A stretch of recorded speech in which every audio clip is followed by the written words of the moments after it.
ሰላም ጤና ይስጥልን ተመልካቾቻችን ከአንከር ሚዲያ ዝግጅት ክፍል ያክብሮ ሰላምታችንን እናቀርባለን። የአብይ አህመድ አገዛዝ የፋኖ መሪዎችን ገድሎ ለሚመጣ ወይም ጠቁሞ ላስመታ እስከ 3 ሚሊዮን ብር ለመስጠት መወሰኑ ተገለጸ። ከፋኖ ኃይሎች በመክዳት ከነጦር መሳሪያው ለሚሰጥ ደግሞ በተለያየ መልኩ ክፍያ ሊፈጸም እንደሚችል ተመልክቷል። በሌላ በደረሰን ዜና የአብይ አህመድ ጀነራሎች ጦርነቱን ትተው ስልክ እየደወሉ የፋኖ አመራሮችን እባካችሁ ወደ ሰላም ግቡ የሚል ልመና ላይ መሰማራታቸው ታውቋል። ከሰሞኑ እጅ ሰጥቶ ገባ የተባለው ኃይልም እንደተጠበቀው ለአገዛዙ ያስገኘው ለውጥ እንደሌለ እየተነገረ ነው። በበርካታ የአማራ ክልል አካባቢዎች ውጊያዎች ተጠናክረው ቀጥለዋል። በዚህ ዙሪያም ያዘጋጀነውንና ከፋኖ መንደር የተሰኘውን ፕሮግራማችንን ነው ይዘን የቀረብነው። የዘውትር ተሳታፊያችን መስመር ላይ ሆኖ መረጃዎችን ሊያካፍልን ተዘጋጅቷል።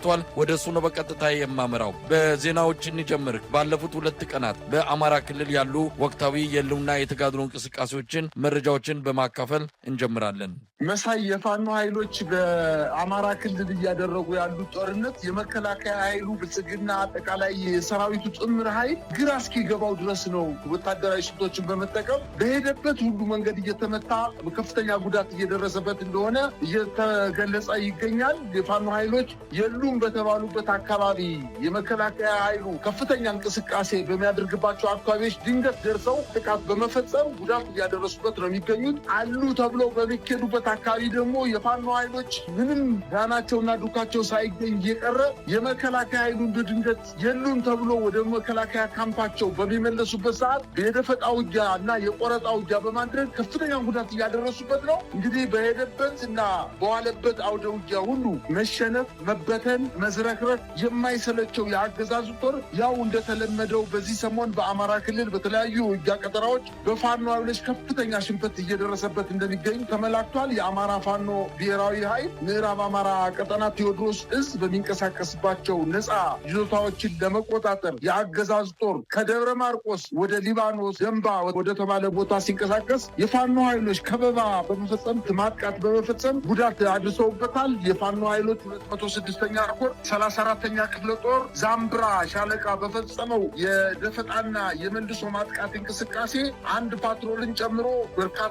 ወታደራዊ ተሽከርካሪዎች በመቃጠላቸው እንዲሁም በርካታ ቁጥር ያለው የአገዛዙ ጦር መደምሰሱ ታውቋል። በተደረገው ውጊያ ተመቶ ሲሸሽ በነበረው የአገዛዙ ጥምር ጦር ላይ ተከታትሎ በመምታት እስከ ማርቆስ ከተማ ማረሚያ ቤት ዘልቀው በማጥቃት ከባድ ጉዳት ያደረሱበትና በዚህ ውጊያ 3 መደበኛ ምሽጎችን የፋኖ ኃይሎች ተቆጣጥረው ወደ ከተማው አቅራቢያ ዘልቀው በመግባት ሲሸሽ የነበረውን የመከላከያ ሰራዊት እየተከተሉ መምታታቸውን አስታውቀዋል። ውጊያው እስከ ምሽቱ 12 ሰዓት ለተከታታይ 7 ሰዓት ያለማቋረጥ በተደረገው የመልሶ ማጥቃት ከ37 በላይ የአገዛዙ ጦር መደምሰስ መቻሉን አስታውቀዋል። በተመሳሳይ ሰዓት በምስራቅ ጎጃም ደጀን ወረዳ በደጀን ከተማ በቅርብ ርቀት አዲስ ውጊያ መቀስቀሱንና ውጊያው አሁንም እየተካሄደ ሲሆን ከከተማዋ ዘልቀው የገቡ የፋኖ ኃይሎች በከተማዋ አቅራቢያ የነበሩ 2 ምሽጎችን ማጥቃታቸውንና የአገዛዙ ጦርም ከምሽጎቹ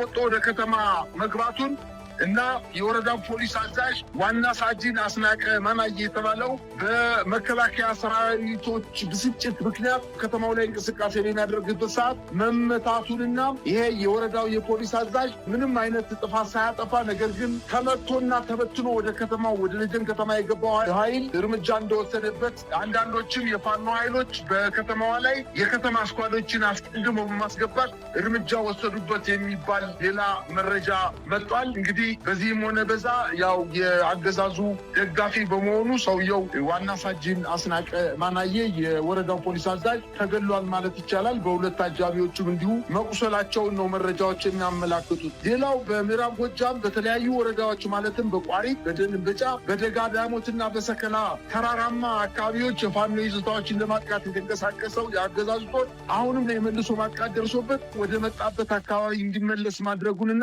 በጣም በርካታ ሰራዊት ሰራዊት መደምሰሱን በውጊያውም ቀጠና ፈርሶባቸው እጃቸውን ለፋኖ ኃይሎች በተለያየ አቅጣጫ መስጠታቸውን ነው መረጃዎች የሚያመላክቱት። በሌላ የክልሉ ምስራቃዊ ቀጠና በሰሜን ወሎ ዞን ወደ ቆቦ ከተማ በሌሊት የፋኖ ኃይሎች በከተማዋ ዙሪያ በሚገኙ የአገዛዙ ጦር ካምፕ ላይ ጥቃት በመክፈት የአገዛዙን ጦር ወደ ከተማዋ እንዲሸሽ ከማድረጋቸውን በተጨማሪ ተከታትለው ወደ ከተማዋ በመግባት በተለይ በከተማዋ ፖሊስ ጣቢያ፣ ሚካኤል ሰፈር ወይም የአድማ ምተና ካምፕ እንዲሁም ሆርማት በተባለው የአገዛዙ ወታደራዊ ካምፕ ላይ ከበድ ያለ ማጥቃት በመፈጸም ጉዳት ማድረሳቸውን ለማወቅ ተችሏል። የአገዛዙ ጦር ባላሰበው ጥቃት በመደናቀጥ ባልተጠና ሁኔታ የከባድ መሳሪያ ሲተኩስ ማደሩና በዚህም በርካታ ሰላማዊ የከተማ ዙሪያ ነዋሪዎች መገደላቸውን የዓይን እማኞች ተናግረዋል። የፋኖ ኃይሎች በርካታ ቁጥር ያለው የአድማ ብተና አባላትን እና ሚኒሻዎችን በምርኮ ይዘው ከከተማው እንደወጡ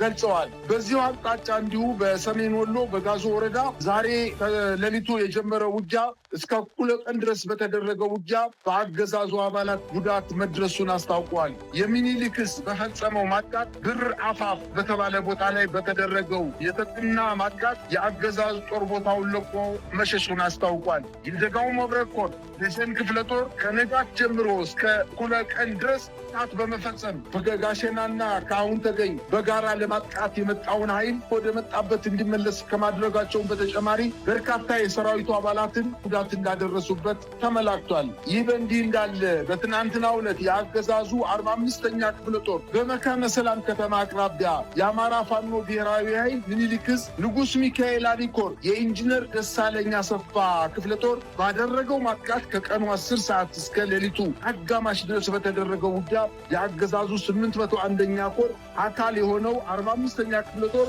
በ6 ተሽከርካሪዎች የኢንጂነር ደሳለኝ አሰፋ ክፍለ ጦርን ለማፈን ቢንቀሳቀስም በድንገት ተከቦና ተቆርጦ የተመታ የአገዛዙ ጦር ሽሽት ላይ እንዳለ አንድ ሲኖ ትራክ መኪና በፋኖ ብሬን ተኳሾች ጎማው በመመታቱ በፍጥነት ሲጓዝ ስለነበር ጥልቅ በሆነ ገደል ላይ ገብቶ በሲኖትራኩ ላይ የነበሩ አብዛኛዎቹ የመከላከያ ሰራዊት አባላት መሞታቸውና የቆሰሉትንም በፍጥነት አውጥተው ወደ መካነ ሰላም ከተማ በማስገባት በሆስፒታሉ ላይ ሕክምና እየተደረገላቸው እንደሆነና በርካቶቹ በመቁሰላቸው የመካነ ሰላም ሆስፒታል የሲቪል ታካሚዎችን አገልግሎት ለጊዜው ማቋረጡን ለማወቅ ተችሏል። በተመሳሳይ ዜና ከደሴ ከተማ አቅጣጫ በአስገዶና ሞቲ በኩል ከጉጉስቱ አቅጣጫ በአጥንት መስበሪያ በኩል ከቆላ ገራዶ አቅጣጫ በጎሳ ሚዳና በኩታበር እንዲሁም በፈንታ አጅባር አቅጣጫ ትናንት ከማለዳ ጀምሮ